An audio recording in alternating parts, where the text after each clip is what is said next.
Welcome to Sports Talk. Hello, everyone. Welcome. I'm Nick. And I'm Jackson. From Top Notch Sports. And today we're going to be going over the Las Vegas Raiders free agency frenzy. We're going to break down their free agent potential signings this upcoming free agency. And not only the free agency, but we're also going to talk about the draft a little bit and the upcoming, just this whole overall offseason. So right away, let's start with this. They cut Gabe Jackson the other day. And to me, that automatically, they save about $6 million with that. Currently, they got $8 million in cap space, 8.8, almost $9 million to work with this upcoming offseason. They also moved on from Tyrell Williams, which was expected. Now, you got to look at people like Richie Incognito, Trent Brown, right? I mean, there's a lot of guys. But now what scares me with this, being a Raiders fan myself, and then we'll get into what Jackson says, Trent Brown, you save $14 million if you cut him. If you cut Richie Incognito, you save 5.4. But do you want to cut your entire offensive line or 3/5 of your offensive line? That's usually not ideal. So they got to kind of work things out here. I would say goodbye to Trent Brown. You already got rid of Gabe Jackson. And I don't know what you do with Richie. It's kind of scary, man. I don't know what – I mean, I don't want to move on from 3 guards, to be honest with you. But, again, so let's just say you cut Trent Brown. That puts you 8 plus 14. Fast math, that's $22 million. $22 million plus $5.5 million from Richie Incognito. 22 plus 5.5. That's about $27-ish million, $28 million. So that's a pretty dang good amount to work with for this Raiders team to just start making some moves. And then another guy I want to mention before I let Jackson talk is someone like LaMarcus Joyner. That's another guy that this team can cut and save a good amount of money. Because if you cut Joyner, you save, if I'm not mistaken, about $9 million, $8.5, $9 million. So that would put them up around $30-something million to work with this upcoming offseason. But Jackson, I'll head down to you. What do you think are this team's going to do, and who are they going to target in free agency? Well, you were mentioning the offensive line. And like you said, I think they definitely should move on from Trent Brown. Like you said, the dude's put on some weight. He doesn't want to be there. You say $14 million. That's a heck of a lot of money if you move on from Trent Brown. And then you bring up Richie Incognito. I know he's getting up there in age. You say $5.4 million. It's kind of it's an iffy thing. I know, wasn't he hurt? I'm pretty sure he was hurt last season. I'm not mistaken. So maybe it's time you do move on from Richie Incognito. And it's sketchy losing 3/5 of your offensive line. I'm pretty sure they drafted an offensive line last year that played pretty solid too, if I'm not mistaken. So it's an iffy situation with Incognito. Maybe you move on from, maybe you don't. Have to leave that up to you guys. Personally, I think I would move on from. It's $5.4 million. You don't know what he's going to do coming back from injury, especially at that age. LaMarcus Joyner, I like that move. Cut him, you saved $9 million. Another name I do want to mention that you could possibly release is quarterback Marcus Mariota, who was a backup last season. He played one game. I don't know if it was a start or not, but he came in for Derek Carr, I'm pretty sure. That's another, let me just pull this up. $10.7 million you cut him. So you'd be around the $40 million range, which is a good amount of money. The first thing I think this team needs to do is re-sign wide receiver Nelson Aguilar. Had a pretty good bounce-back season from the past couple years, struggled in Philadelphia towards the end of his stint there. We got to project about a 2-year, $15 million deal, will be a $7.5 million cap hit. So you still got roughly about mid $30 million to spend. So it's, what do you guys want to do? You're losing Tack McKinley. That's the guy you're losing. Who else are you losing? You're losing Nicholas Morrow. You're losing a safety. If you go to this or watch our salary review, I'm gonna pull a name from there. Giants defensive tackle Leonard Williams. Leonard Williams played phenomenal this season for the New York Football Giants. He came in 2019 from a trade from the New York Jets, if I'm not mistaken.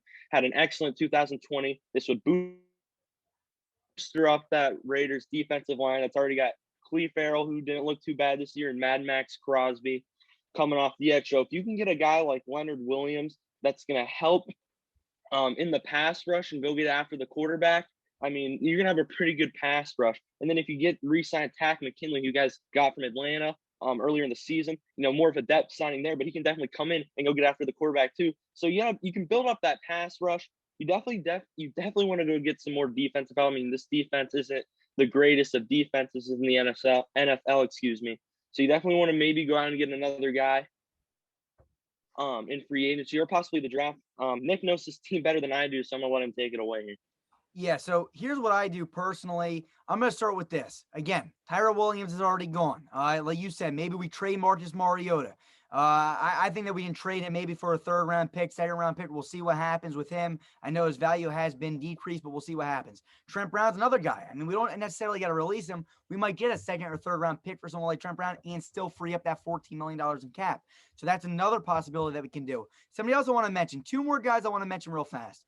Carl Nassib and Jalen Richard. Carl Nassib, if we get rid of him, we save $4.8 million. And if we get rid of Jalen Richard, $3.5 million. So those are two names right there, again, that we can potentially free up. And now we're about at $48, $50 million to work with if all these moves are made, which is absolutely incredible. Here's what I want to point out. You're 100% right. We got to bring back Nelly, bring back continuity at the receiver position so Derek Carr actually can work with a weapon for more than 1 or 2 seasons.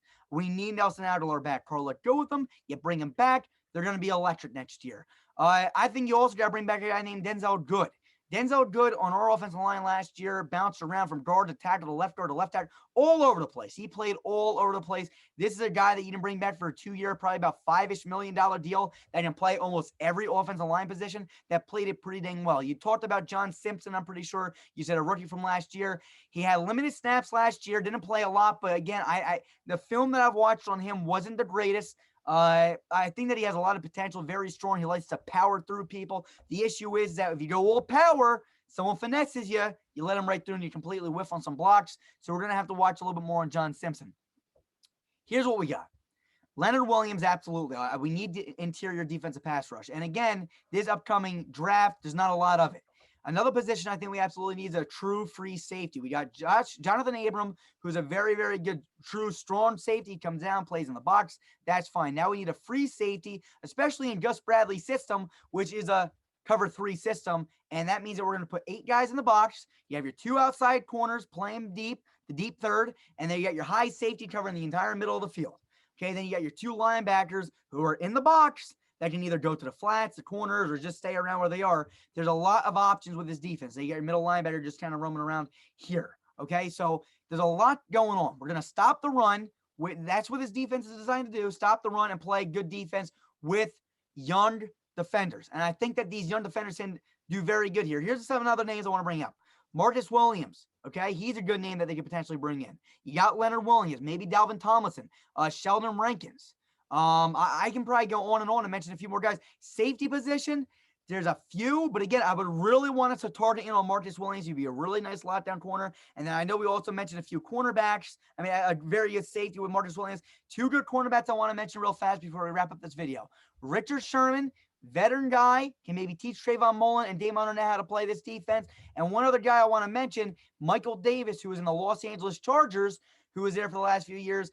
He knows the defense. He has a lot of potential, Michael Davis does. We can get him on a very cheap deal. All these moves are able to happen. I think another guy that we could potentially target or re-sign is Takk McKinley. And one more guy I'm going to mention, baby, go after in free agency. I've been hearing reports and rumors that Yannick Ngakoue, who we're going to trade for last year, and I was so against it. I don't want to trade up draft picks for this guy, but I will be more than happy to bring him in. And you can bounce Cleve Ferrell from inside to outside, outside to inside, and move people around. So I'm very happy with Cleve Ferrell and what he brings to the organization. So a lot more coming, guys. We got our scouting analysis coming next on the next series. And then we got our mock drafts. And then we got our live draft show, our draft grades, and then our coaching grades for the new coaches that are coming in. Doesn't pertain to the Las Vegas Raiders in any way, shape, or form, that series. And then last but not least, we got more debating coming up after all that. So that's all from here, guys. If you guys like this video, be sure to leave a like, subscribe. I think the Raiders can make a push, you know? I agree with you. I agree with you. We did beat the Kansas City Chiefs at least once, and we almost beat them twice. We're right on your tail. We're not posing football cards, Jackson. We'll see you guys soon. Hey, all right, John. Peace. All right, John. Listen. We're going to kick your damn ass. That's all from here. We'll see you guys soon. Peace. Jackson, we are built better. See you guys soon. Peace.